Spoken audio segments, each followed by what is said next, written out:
Саламатсыңдар ма балалар? Дүниетану сабағына қош келдіңдер. Бүгінгі өтетін сабағымыздың тақырыбы мен және қоғам. Бүгінгі сабақта адам мен қоғам арасындағы байланысты оқып үйренесің. Адамдардың қоғамға келтіретін пайдасы туралы білесің.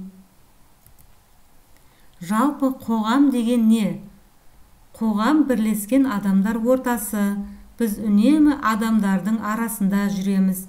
Мысалы, үйде отбасы мүшелерімен, аулада достарымен, мектепте сыныптастарымен, көлікте жолаушылармен, театрда көрермендермен бірге боласың. Олардың бәріне ортақ мақсаттары болады. Мұны қоғам деп атайды. Сен де қоғамның бір мүшесісің. Қоғамдық ортаға автобус, мектеп, аула, театр жатады. Әр қоғамның өзіндік ережелері бар. Мысалы, сен мектепте мектеп ережесін сақтауың қажет. Мектептің ішкі ережесіне бағынуың керексің. Мысалы, отбасылық ортаны алайық. Әр отбасының өзінің ережесі бар. Отбасыңда үлкендердің айтқанын тыңдап, кішілерге қамқор болу керек. Ата-анаңа әрқашан қамқорлық жасау қажет және қолғабыс тигізуің керек. Ал қоғамдағы көліктегі жолаушылар ортасында сен үлкендерге жол беруің керексің. Және қоғамдық көлікте айғайлап, дөрекі сөйлеуге болмайды. Тәртіпті сақтау қажет. Суреттегі адамдар қандай мамандық иесі? Олардың қоғамға пайдасы бар ма? Әрине балалар, барлық маман иесінің өзіндік пайдасы бар. Қоғамда адамдар бірігіп жұмыс жасайды. Әр мамандық иесінің көптеген бізге келтіретін пайдасы көп.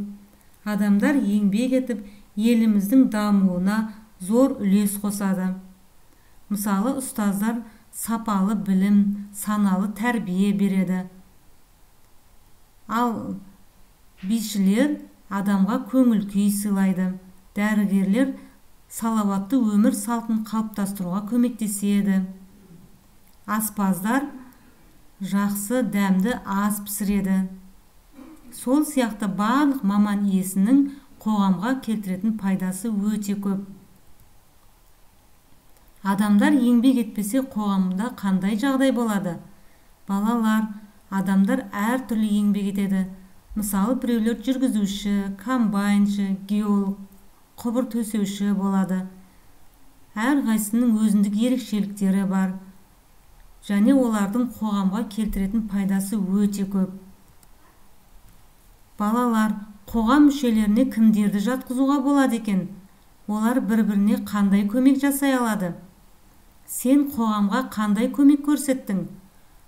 Алда қандай көмек берер едің?